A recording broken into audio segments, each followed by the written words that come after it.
Hello everyone in Sledland.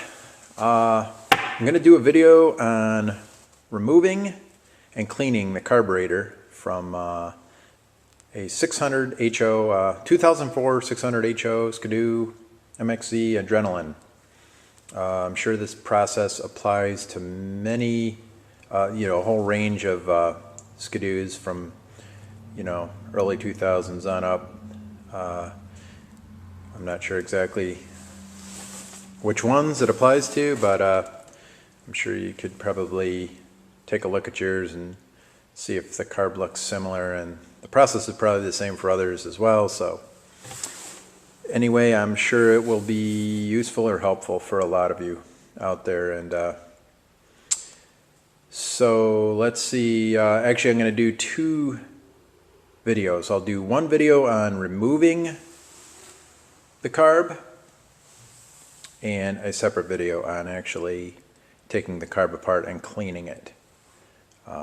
So this one right here will be removing the carb. Okay, so let's get started. So to begin with, first remove the belt cover.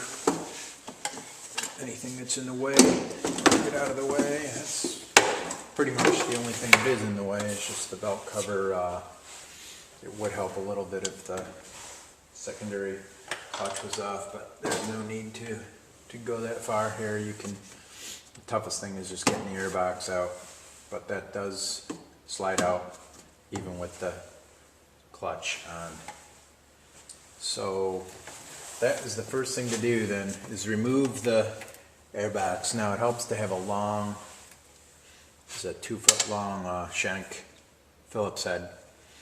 The only thing holding the airbox on is the boots that are on the intake side of the carbs. So really all you have to do there is loosen the clamps to hold that on and give them a good spin to make sure they're good and loose. Make sure you can move the clamp around. Good, and then feel, you don't want to pull the screw all the way out. Leave about maybe a 1/4 of an inch or so of the tail end of the screw sticking out. Well, you can feel on this one.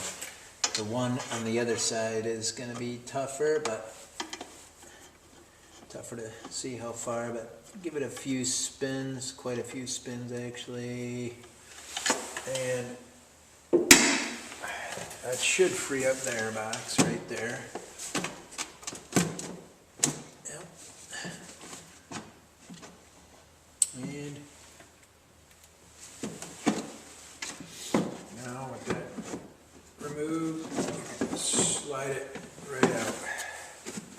There's your airbox. Set that aside.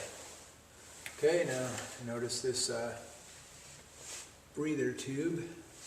It's not even on. Somebody removed it for us, or something removed it for us. Not sure how big a deal that is or was, but it'll go back on when I put it back together. But that is the next step now, is to pull the breather tube. This is easy enough. You just pull on it. Don't want to tear the tube or anything. Just make sure when you're pulling that it's actually going towards pulling the tube off. And now just whatever you can get out of your way, it's best to get out of your way. Next thing now is to get the throttle cable, remove the throttle cable and the choke cables off. And for that, I think it's a 10mm wrench.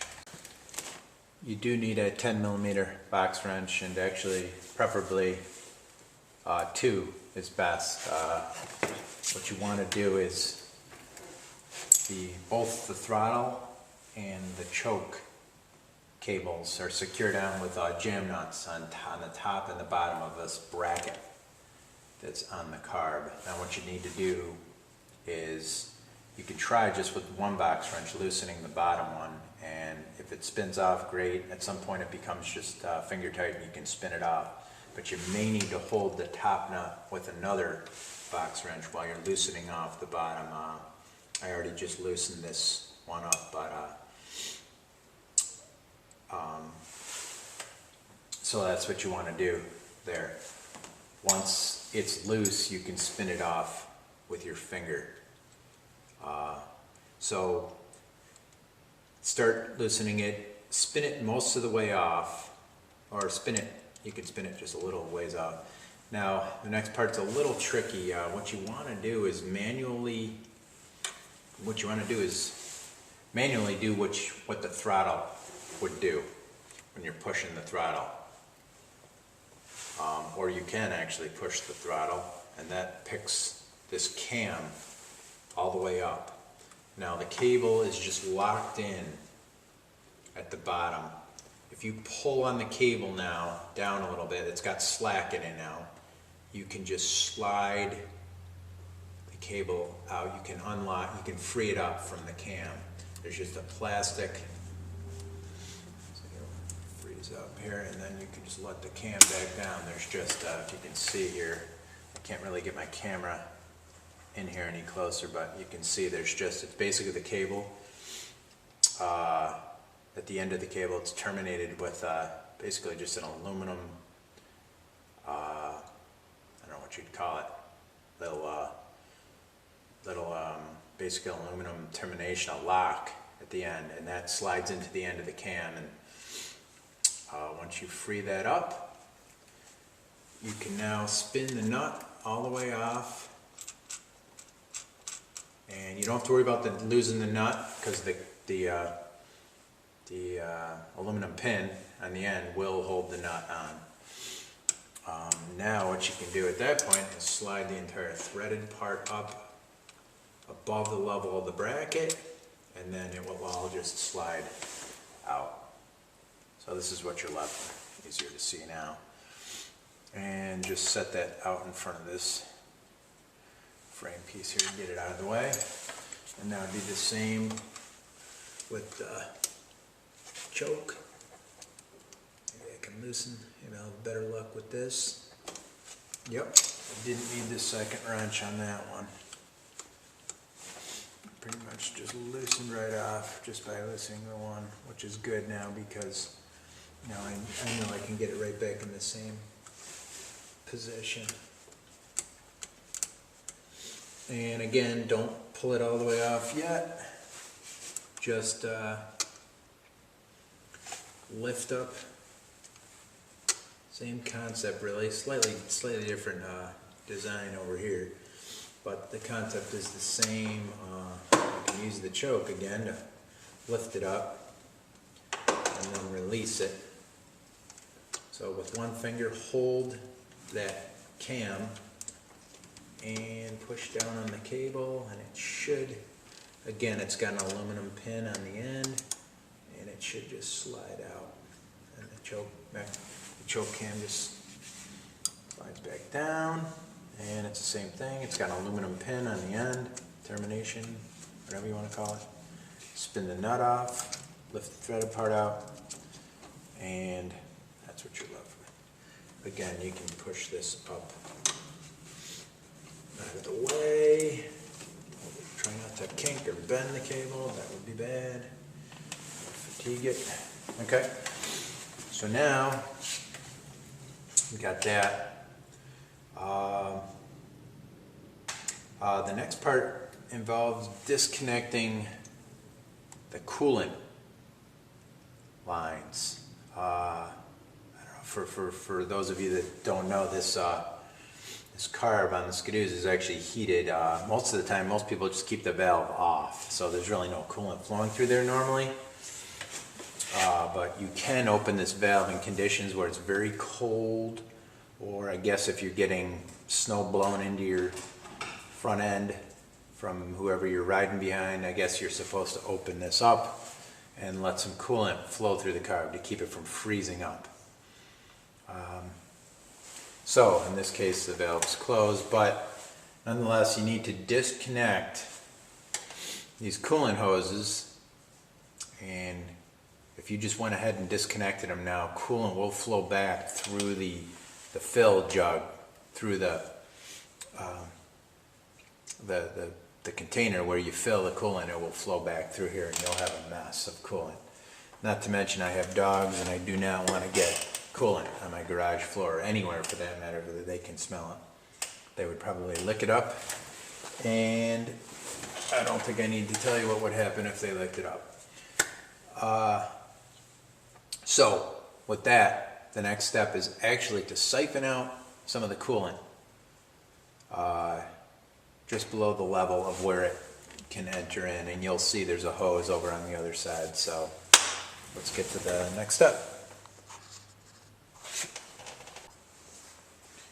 Okay, so as I was saying, the next step is to, you want to siphon out,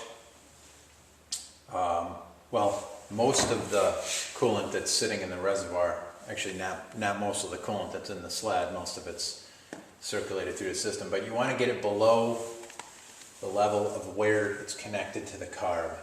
There's a little spout here on the bottom. You can see it. It's hard to see from the camera right now, but you'll see down here there's a hose clip connection onto a little stub spout on the bottom of the coolant tank.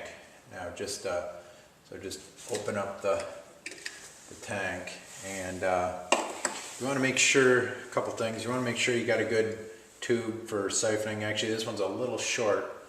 Slightly longer would be better, because you want to be able to drop it down to the bottom of the tank and siphon it out into something. The other thing you want is some kind of container to contain it in and be able to close it.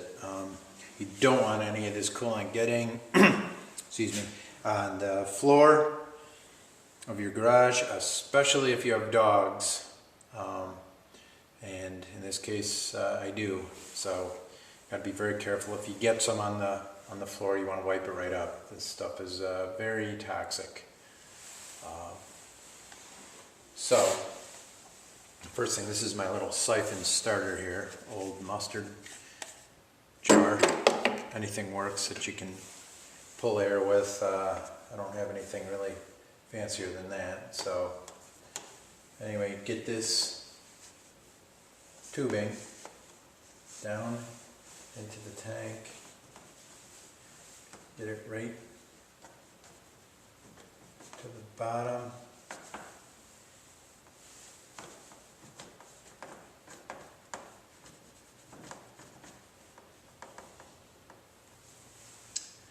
And then, so this will reach, just barely again. I'll get it started with this. Just squeeze some air out, suck it in, and almost.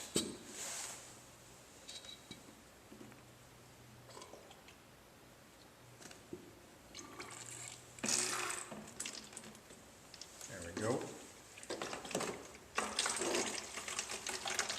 And it's spraying down now.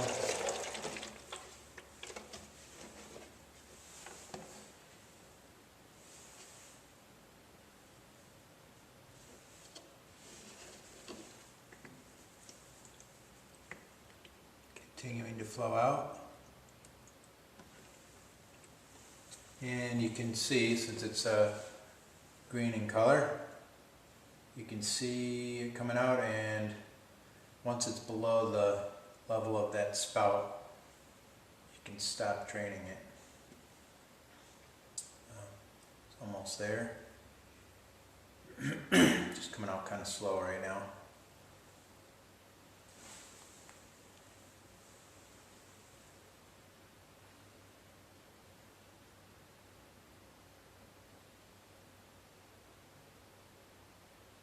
And here we go. I'm almost at the bottom. May as well drain out towards the bottom. I don't want any coming out, so okay. That's good. It's below the level now, so it should be good. I shouldn't have any spilling out except for what's in the hose when I go to actually do this. So again, Be careful here, any drips or anything you want to kind of contain. So I'll just put this, I'll just jam both ends of this in, and of course your container you want to have a lid for, which I do. I did find the lid for this. It's somewhere. So, here it is. So I'll cap this off and set it aside. Now with the coolant drained out below the level of the carb hose, the hose coming from the carb into the reservoir, what you want to do is disconnect the hose from the reservoir. So this has one of your standard hose clamps on here. It's a little tough to get to. Actually, with the exhaust removed, probably be easier, but I just reach in here with some pliers. You want to get pliers with a good wide tip on them. Needle nose won't really work because on the clamp you got to grab, on one side there's a one clip, on the other side it's the two. So you reach in there with pliers, squeeze the clip, and then you can kind of walk the clip down the hose, or try pushing the hose off with a flathead, or push on the clip with the flathead, and then you should be able to get the hose off. I've already slid the clamp down a little bit here, so I should just be able to, the hose should just slide off at this point. May take a little bit of a push here. It's coming off.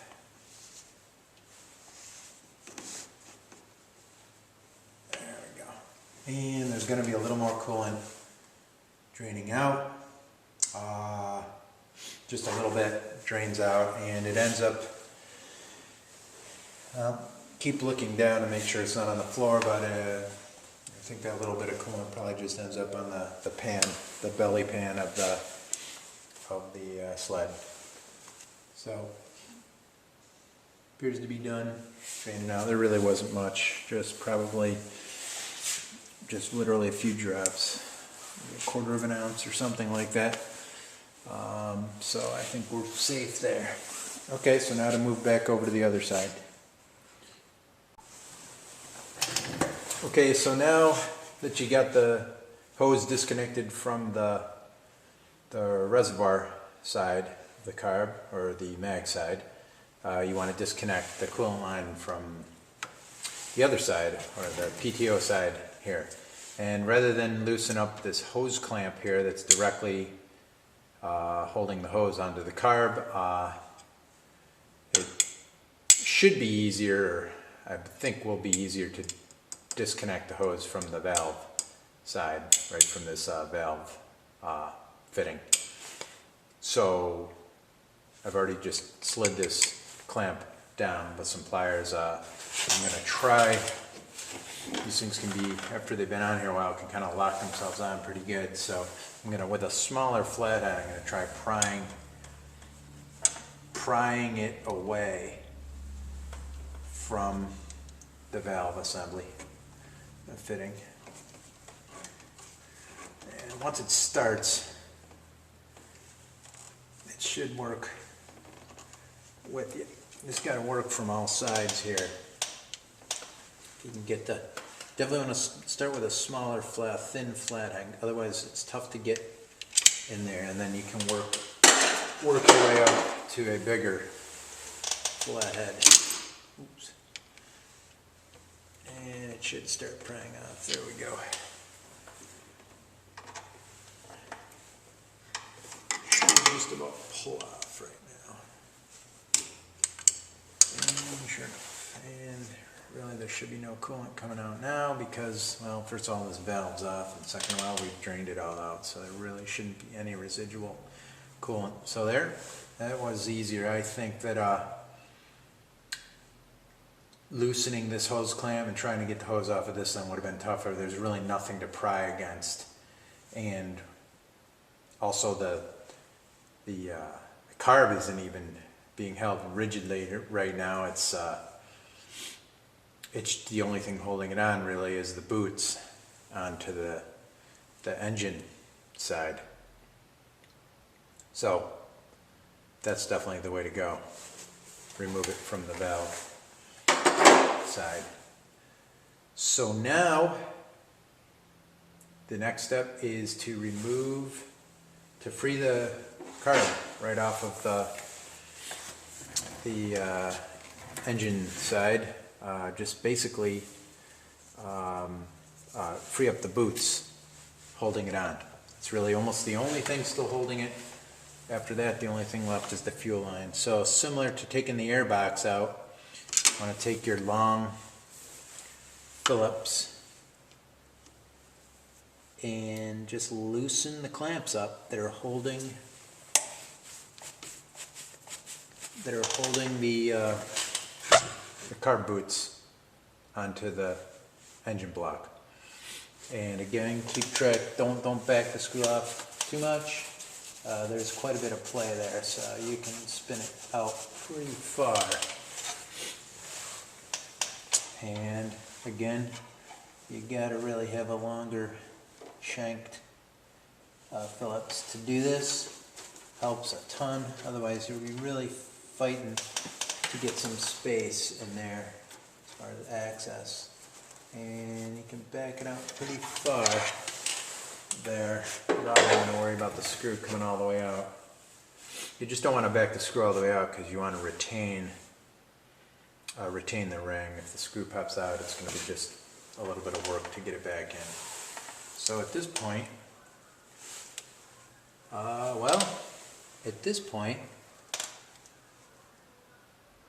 I have just noticed that one of my carb boots is torn. And that's another reason for doing this kind of stuff, because you will discover problems.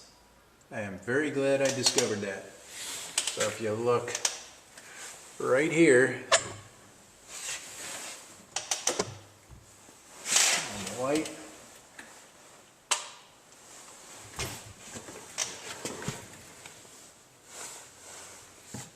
actually I'm getting it right in here.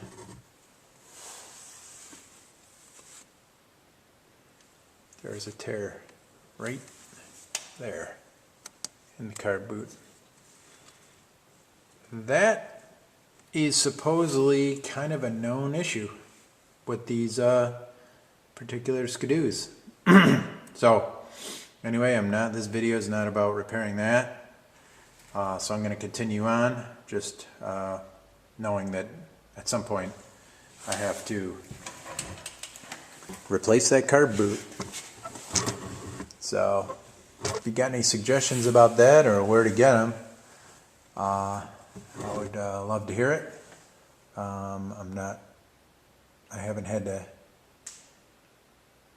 deal with this issue before, so I assume I can pick those up, hopefully for a reasonable charge. So anyway, continuing on, I'm gonna, hopefully I won't tear that carb boot out completely. And it looks like that is what's gonna happen. Boy, that thing is torn right up. I'm gonna end up tearing it right off, which really won't matter because it needs to be replaced anyway. Boy, look at that. It wants to come right off. I still prefer to just get the boot off of the carb. Maybe I can help by prying against carb a little bit. Yeah, it looks like that might do it. I can just grab the little pressure on the hose there. I think there we go. So this side popped out. And now hopefully it'll, yep, it's already popped out from the other side.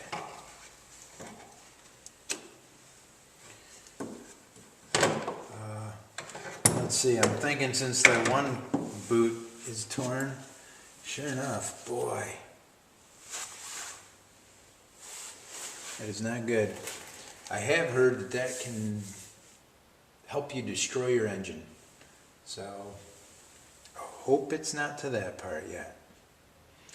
And the funny thing is, my son was telling me, my son's the one who rides this mostly. He was telling me he felt like the sled was losing power. So now I'm starting to see why. Well, we'll see. I'll have to fix that up. So now, sorry to get sidetracked there. I know this video is about removing the carb and cleaning. The only other thing holding on the carb is the fuel line. So this one shouldn't be too bad. Basically, it's just a green hose clamp there. You can squeeze from this side, from the middle. Squeeze the clamp.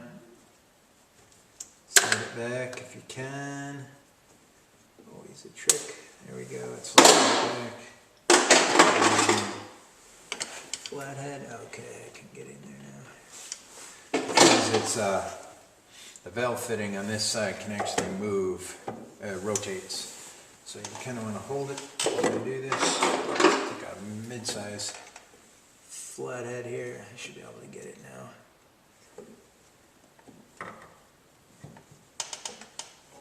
There we go. It's starting to free up.